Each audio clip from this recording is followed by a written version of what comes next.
Bismillahirrahmanirrahim. Qala Syekhul Musannif rahimahullahu ta'ala wa adamman naf'a bihi wa bi ulumihi fid dharain amin.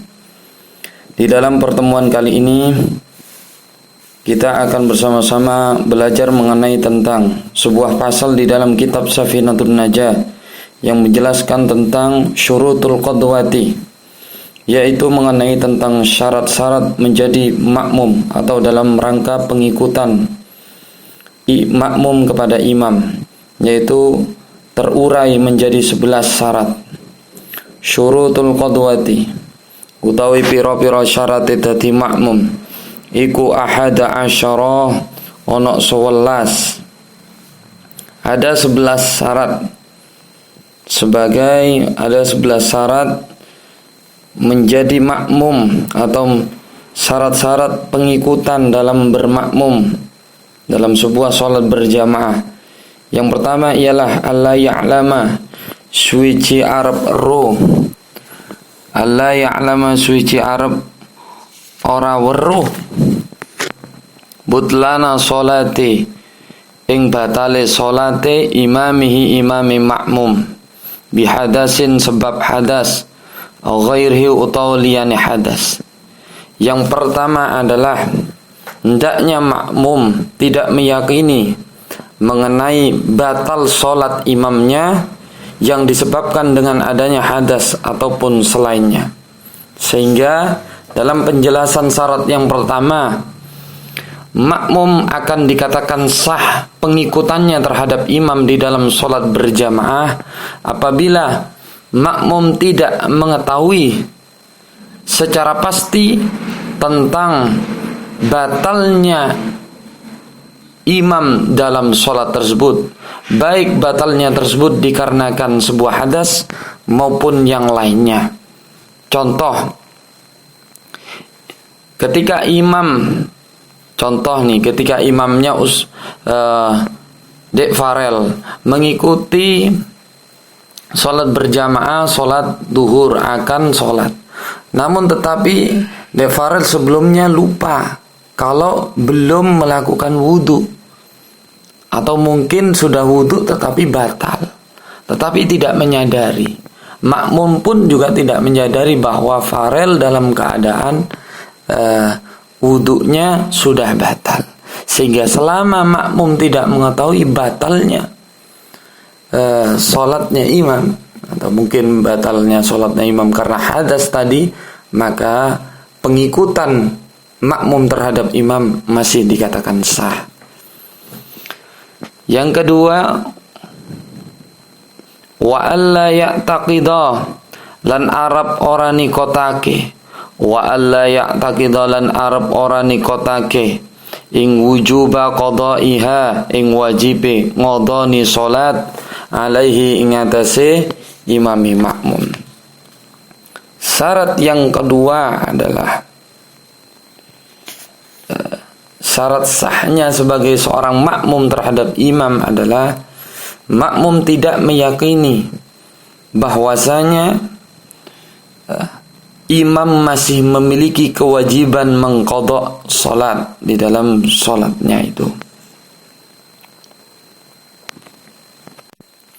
Artinya meyakini di sini adalah dengan persangkaan dominan yang kuat. Kalau dalam kaidah usul fiqh namanya adzan.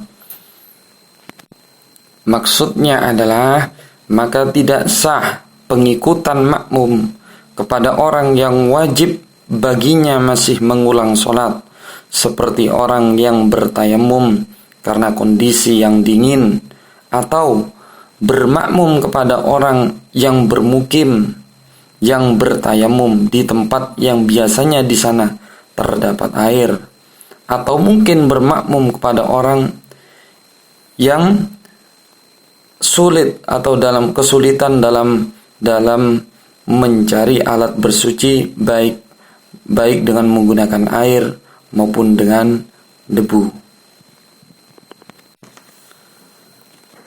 Syarat bermakmum yang ketiga adalah wa alla yakuna lan arab ora ono sapa imam iku makmuman dadi makmum.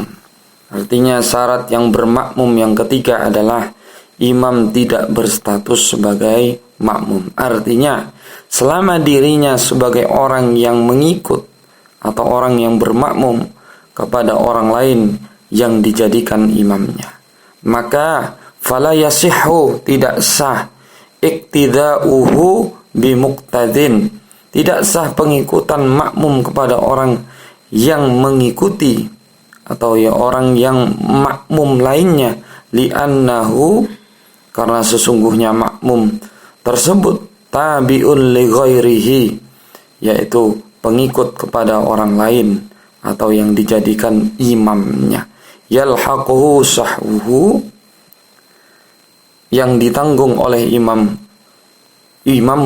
kelupaan dalam makmum tersebut. Artinya ketika dalam sholat berjamaah masih posisinya imam bukan menjadi makmum. Artinya di dalam suatu tempat sholat tersebut tidak ada imam yang lebih dari satu. Ketika imamnya A bermakmum, makmumnya B, C dan D dan E, maka E ini akan bisa menjadi imam kembali apabila imam A telah menyelesaikan sholatnya secara penuh, yaitu dengan pengakhiran salam, Assalamualaikum warahmatullahi, Assalamualaikum warahmatullahi. Maka makmum yang C bisa menjadi imam apabila ada makmum yang lainnya di belakangnya untuk melakukan sebuah pengikutan. Seperti itu baru sah. Jadi dimakruhkan, bahkan tidak diperbolehkan dalam suatu tempat ada dua orang yang menjadi imam tersebut. Syarat makmum yang keempat, syarat pengikutan yang keempat ialah wala ummiyan, lan ora ummi. Artinya ummi ini adalah dalam rangka pengikutan sebagai seorang makmum yang sholat berjamaah dengan imam, maka syarat mutlak dari pengikutan tersebut kita mengikuti orang atau yang dijadikan imam ini bukan tergolong sebagai orang-orang yang ummi. Artinya ummi ini tidak dapat membaca Al-Fatihah dengan baik dan benar.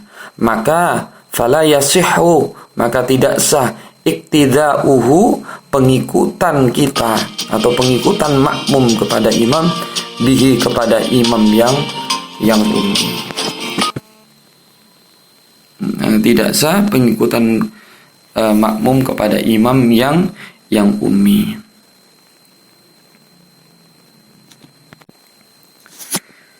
Karena sesungguhnya imam bijahrihi tahmilul qira'ata adil ma'mumil masbuki. Karena sesungguhnya imam dengan suara jaharnya, dengan suara pembacaan kerasnya imam itu tahmilul qira'ati adil ma'mumil masbuki, dapat menanggung pembacaan surat Al-Fatihah makmum masbuk yang tertinggal apabila imam tersebut bacaannya baik dan benar. Fa idza lam yuhsinha, dan apabila imam tidak dapat membuat benar, artinya bacaan Fatihahnya itu tidak baik, sehingga kesalahan yang dilakukan tergolong dalam kesalahan yang jali, yang tidak bisa ditoleransi, lam yasluh, maka ia tidak layak lit tahammuli, untuk menanggung pembacaan Fatihah bagi makmum yang masbuk. Artinya kalau ada makmum nih terlambat ya, sehingga bacaan Fatihahnya kan tidak sampai selesai, maka kalau fadilahnya sholat berjamaah dengan imam yang tidak ummi, Fatihahnya baik benar, maka imam ini bisa menanggung Fatihah yang ditinggal oleh makmum yang masbuk tersebut.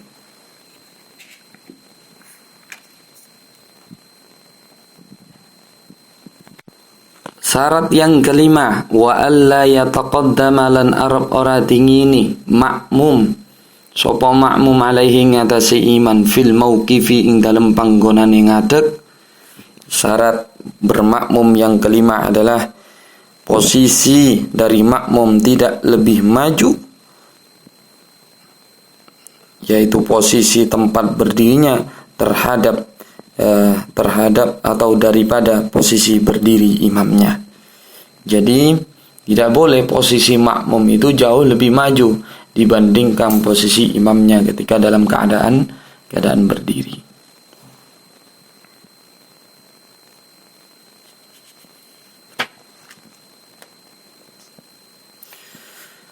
Maka disunnahkan makmum itu di dalam keterangan di dalam kitab Minhajul Qawim, maka disunnahkan makmum untuk mundur dari imam seukuran 3 dhira atau kurang lebih 1,8 meter, karena mempraktekkan tata krama dalam berjamaah, karena meneladani tata cara dari berjamaahnya Kanjeng Nabi Muhammad sallallahu alaihi wasallam. Dan hendaknya berdirilah makmum laki-laki yang belum hadir makmum yang lainnya di sebelah kanannya imam. Jadi ketika imam pertama nih datang, lalu ada makmum yang pertama kali datang, maka makmum ini wajib dianjurkan untuk berada di sebelah kanan imamnya, bukan malah di bagian pojok ya, atau semrawut pengennya di pojok-pojok, tidak. Tapi tata keramanya seperti itu, tata caranya seperti itu. Maka setelah kanan terisi, tengah di belakang imam pas, lalu kanan lagi, kiri lagi ya, sampai terpenuhi. Lah apabila ada makmum yang satu di saf kedua, saf pertama sudah full semua, ada makmum datang lagi satu, tersisa, maka makmum yang di saf pertama alangkah baiknya menemani makmum yang pertama sendirian di saf kedua sebagai dari kesempurnaan sholatnya.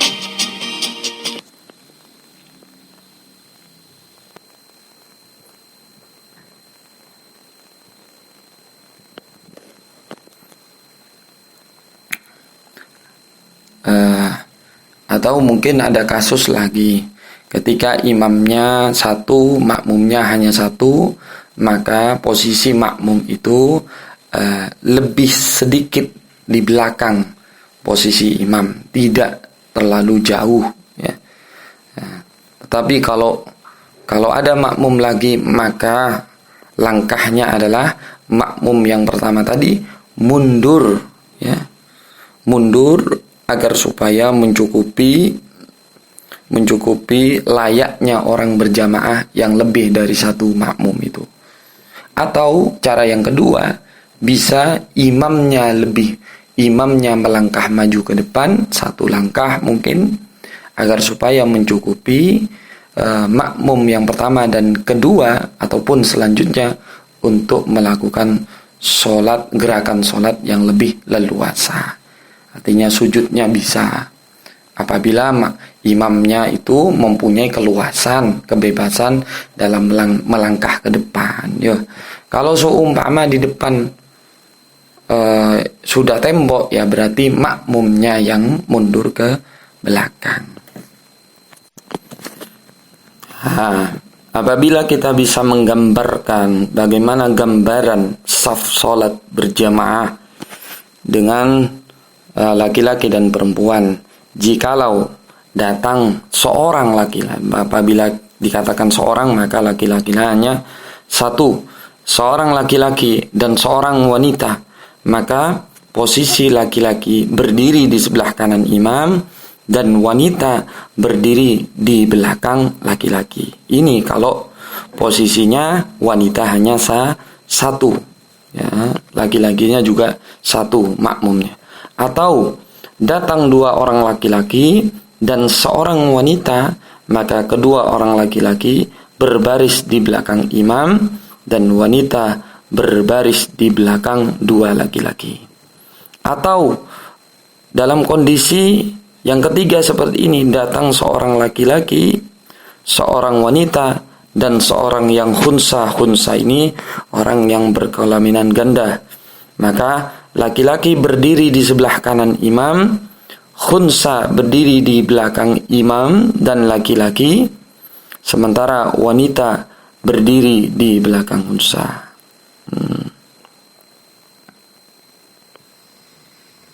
Dan disunnahkan pada suatu kejadian atau mungkin sholat berjamaah itu, apabila banyak golongan para makmum di belakang imam, hendaklah berdiri laki-laki dalam satu barisan, atau laki-laki yang sudah baligh, yang sudah dewasa, yang sudah paham tentang hukum.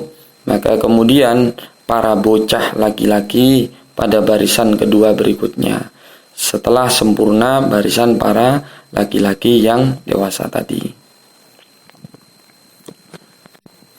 Wa ayya'lama lan arburuh intiqalati imamihi ing ngolah ngalihi imami makmum.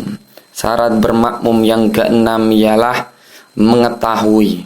Siapa itu yang mengetahui? Makmum terhadap intiqalati imamihi, terhadap gerak perpindahan imamnya, agar ia dapat mengokohkan terhadap pengikutan kepada imam, seperti halnya makmumnya kepada imam, atau seperti halnya makmum bisa melihat ya kondisi imamnya, mendengarkan suara imam atau suara penyampai gerakan imam.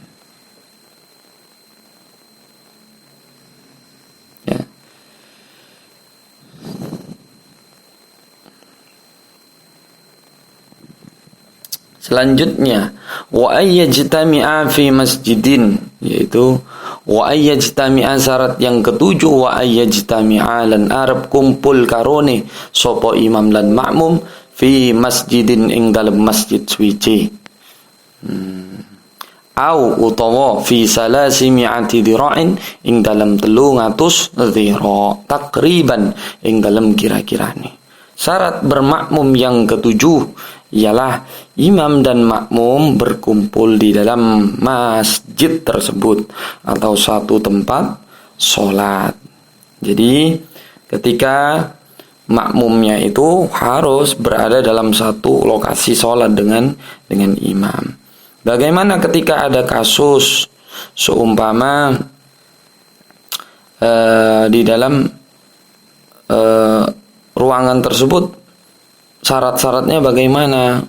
Karena kadang ada pintu, kita sholat di dalam. Yang terpenting pintu-pintunya itu yang menuju imam itu tidak terpaku atau tidak dipaku secara paten. Walaupun hanya tertutup dan terkunci, sekiranya itu tidak dipaten gitu. Jadi tidak bisa dibuka lagi. Kalau dikunci kan masih dibuka.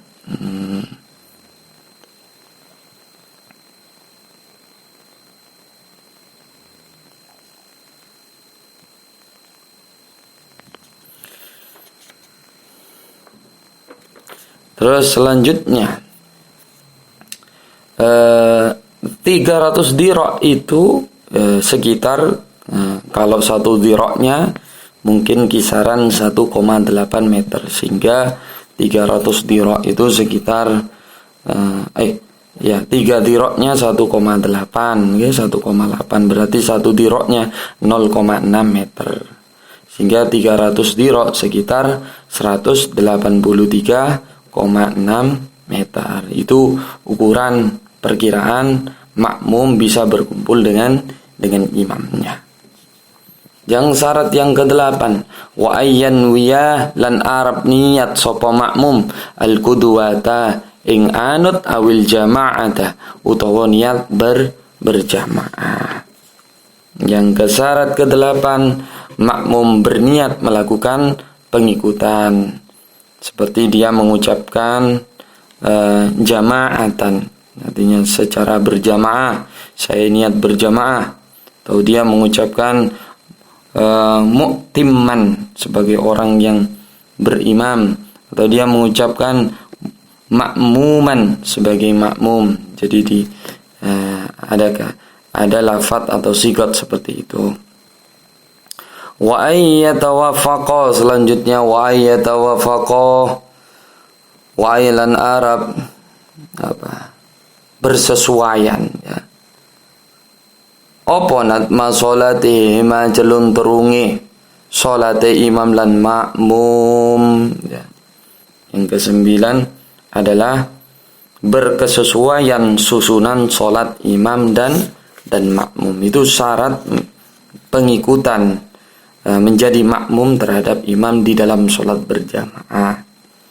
Jadi maka sah pengikutan orang yang salat fardu kepada orang yang salat sunnah, dan sah pengikutan orang yang salat adaan atau ditunaikan pada waktunya kepada orang yang salat qadha, ya. Jadi contoh, ketika ada orang salat, ya, salat sunnah, ya, salat sunnah, kita ingin salat fardu, tapi kita gepuk orang tersebut agar supaya kita posisinya dalam keadaan sholat berjamaah. Jadi sholat kita sah masih. Jadi kita diniati hukumnya sholat fardu, nah dia diniati untuk sholat sunnah, ya. Fayasihu iktida'ul muftaridi bil mutanaffili. Maka sah pengikutan al-muqtaridi bil mutanaffili wal muaddi bil qadi. Pengikutan orang yang salat fardu kepada orang yang sunnah, atau orang yang muaddi, orang yang salat adaan pada waktunya, bil qadi terhadap orang yang mengqadha salat. Itu, ya. Terus selanjutnya wa ayatawafaqalan Arab cocok. Sudah ini nggih, wa alla yukhalifahu lan Arab ora nulayani sapa makmun ing iman fi sanatin ing dalam sanah fahishatil mukhalafati kang Allah sulayani. Maka syarat bermakmum yang ke-10 adalah wa alla yukhalifahu, makmum itu tidak berbeda dengan imam fi sunnah fahishatul mukhalafah, dalam hal kesunnahan yang jelek perbedaannya atau yang buruk dalam kesunnahan tersebut, seperti sujud tilawah, ya, sujud tilawah, maka wajib bersesuaian dalam sujud tilawah tersebut dalam hal melakukan atau meninggalkan. Atau kita sebagai makmum masbuk tidak tahu bahwa sebelumnya ketika rokaat pertama imam itu melakukan kesalahan yang diharuskan melakukan sujud sahwi, maka walaupun kita tidak tahu, kita tetap harus mengikuti terhadap imam untuk melakukan nantinya sujud sahwi, karena sebagaimana syarat bermakmum yaitu tidak boleh berbeda dengan imam dalam hal kesunnahannya.